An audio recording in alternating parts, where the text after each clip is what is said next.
Hey guys, what's up? Welcome to the channel. My name is Tony. This is the 15-minute gamer, and today I'm reviewing Urbek City Builder.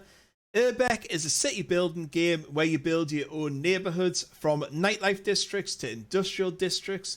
Don't exhaust your natural resources before you have an educated population to build more efficient structures. I don't really like that description. I don't think it fits the game or what it is.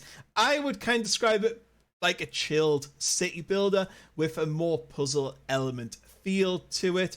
It's out now. It costs £13.49 or about $16. And you know, once you've watched the video, if you like it, don't forget to hit that like button, comment below to let me know what you think, and of course, if you want to, drop the channel a subscribe. Right, let's dive into this review. City Builders are one of my favourite games to like chill and relax to. From SimCity to City Skylines, I've kind of played them all, and I just love spending hours and hours working on my city. This, I would say, definitely sits somewhat on the casual side. Like, there's no water, sewage, natural disasters. You don't have to worry about like power lines or supply lines. There's no advanced citizen needs to deal with here. There's also no currency. It's all about production. Like, money's not a thing, so you have to get cool science, work, skills, food, and then buildings will like produce things or need things. So if you want to build a house, it's like 50 work. So you'll need that 50 work to do that. The puzzle aspect comes in as buildings more often or not have to be within or beside certain other tiles, production, or buildings. So say you have a farmhouse, it will need 12 fields around it. Then you want to put an orchard, then the orchard has to be within the range of a farmhouse. A silo, say it needs 2 farmhouses within its area. So that's why like the puzzle aspect comes in. So it's kind of like if you've ever played Dorfominic, I think that's how you pronounce it, I can never pronounce it, but that is a super awesome game if you've never checked it out. Just go and get it, it's great. However, in this game, with the city building aspect, I found it to get super frustrating after a while, and I just don't think it quite worked as well, but we'll cover that in the negative part of this review. The UI of this game is pretty functional, however I would say it can be a bit overwhelming / not informative enough at times. Like, say there's a problem for building, it just shows an exclamation mark above the building. I would maybe like it to show what that's, you know, just with like an icon, say hunger or no connections or something like that.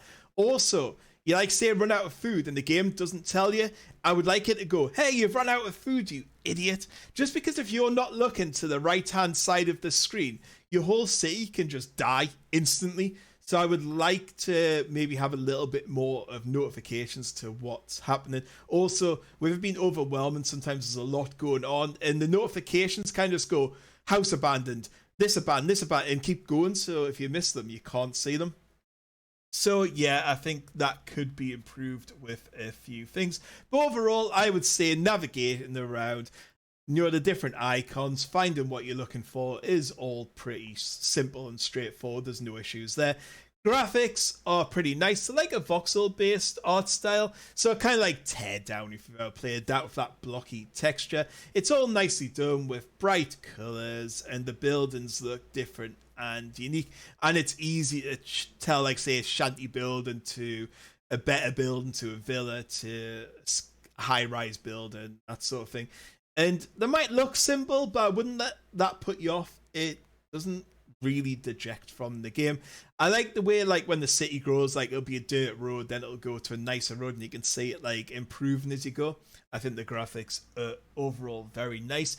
One great feature is that you can actually walk around your town. So you can press one button and walk around, and you can walk through the buildings and see the tennis courts, football courts, and it's really nice. I liked that feature.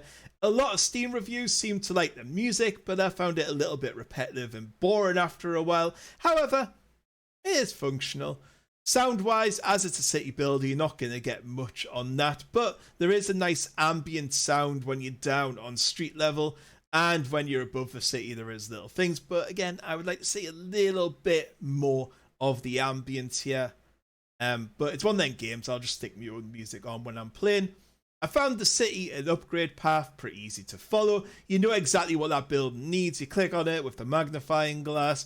Then you select what kind of building it needs to go to, say mansion, villa, 2-story, whatever. And then it'll tell you what it does and doesn't need and what it's fitting into. So like it might be like it needs to be within range of 50 people. So you know that it'll say 50 people. You got 48. I'll stick one more house down equals to 2.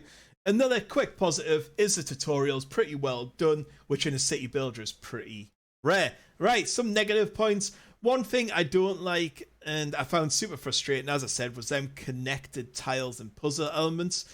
So, you know, we'll talk about the farms, but what can happen is, say you got 12 farms around your farmhouse and one of them farms goes for some reason, or you delete it by mistake or whatever, then the farmhouse becomes abandoned and you don't really know about it. Then all the orchards around will go abandoned as well, which then leads you to like running out of total food without even realizing. So I would like to maybe, when that happens, maybe go down to 50% production or something with some warnings or a bit to tell you. I just think it could be way better done. I think the way it can just collapse just doesn't work very well on the chilled nature of this game. But yeah, I think that could do with being improved. And also because of the way the tile and puzzle elements can work, they can get super needy like halfway through that. You click on the building and you want to make it a 2-story and suddenly it needs like 10 things in its area, which unfortunately then leads you just plonking stuff down rather than like doing it for aesthetic reasons or niceties or how you want your city to look. You're just like, tennis court there, tennis court there, tennis court there, right, I'll stick a park randomly there. So yeah, it can become quite frustrating.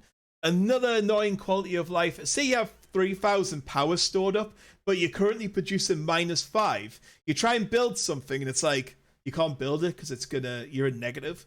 It's like, oh no, I've got 3,000. But yeah, it's going to put you to -10.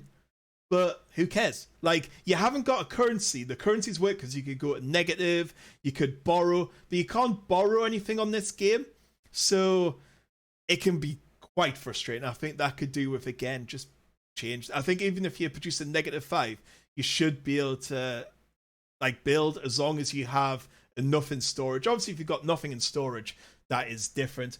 Also, you need way too many farms. Like half the map is farms, and it gets quite annoying. You have to build farms, but then farms take work. So then you're like, right, well, I've got no work. I've got no farms. I need food. So I need to build some more farms, but I haven't got enough work. So I need to delete farms to then do that, to then build more houses, but I can't build houses without work. And again, because they're all tied in, it can get really annoying. I think the farm to people ratio just needs toned down massively. Apart from that, though, I really didn't have any bugs. There was no crashes or anything like that. So yeah, that was all quite impressive. So overall, I would say for the price, it's a decent city builder. It kind of sits in the middle for me. It's not great, but it's also not bad. I found the puzzle element interesting at first, and if you like the idea of having to manage all them different things and get your tiles right and puzzle kind of city builder, you're probably gonna love it. But for me, it just got a little bit annoying and quite frustrating at times. But if you're looking for a chilled Sunday afternoon game and you're prepared to put up with that, I think you'll really enjoy it. Anyway, thank you for watching. Hope you enjoyed, and I'll catch you on the next one. Goodbye.